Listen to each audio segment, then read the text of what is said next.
ರಾಜ್ಯ ಸಾರಿಗೆ ಬಸ್ಗಳಲ್ಲಿ ಅವ್ಯವಸ್ಥೆ ಕಂಡು ಬಂದಿದೆ. ಒಂದು ಕೈನಲ್ಲಿ ಕೊಡೆ, ಮತ್ತೊಂದು ಕಡೆಯಲ್ಲಿ ಡ್ರೈವರ್ ಡ್ರೈವಿಂಗ್ ಮಾಡ್ತಿದ್ದಾರೆ. ಡ್ರೈವರ್ ಕೊಡೆ ಹಿಡ್ಕೊಂಡು ಅಪಾಯಕಾರಿ ಡ್ರೈವಿಂಗ್ ಮಾಡ್ತಿರುವ ವಿಡಿಯೋ ವೈರಲ್ ಆಗಿದೆ. ಮಳೆ ಬಂದಾಗ ಬಸ್ನ ಮೇಲಿಂದ ಮಳೆ ನೀರು ಸೋರುತ್ತದೆ. ಇದರಿಂದ ಡ್ರೈವರ್ ಅನಿವಾರ್ಯವಾಗಿ ಕೊಡೆ ಹಿಡಿದು ಡ್ರೈವಿಂಗ್ ಮಾಡಿದ್ದಾರೆ.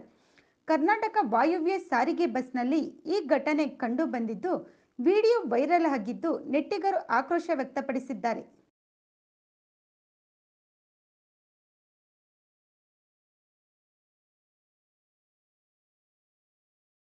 ಮೊಬೈಲ್ ಹಿಡ್ಕೊಂಡು ಈಗ ಎಲ್ಲಾರ್ಗೂ ಶೇರ್ ಬಿಟ್ಬಿಡೋದು ಗ್ರೂಪಿಗೆ.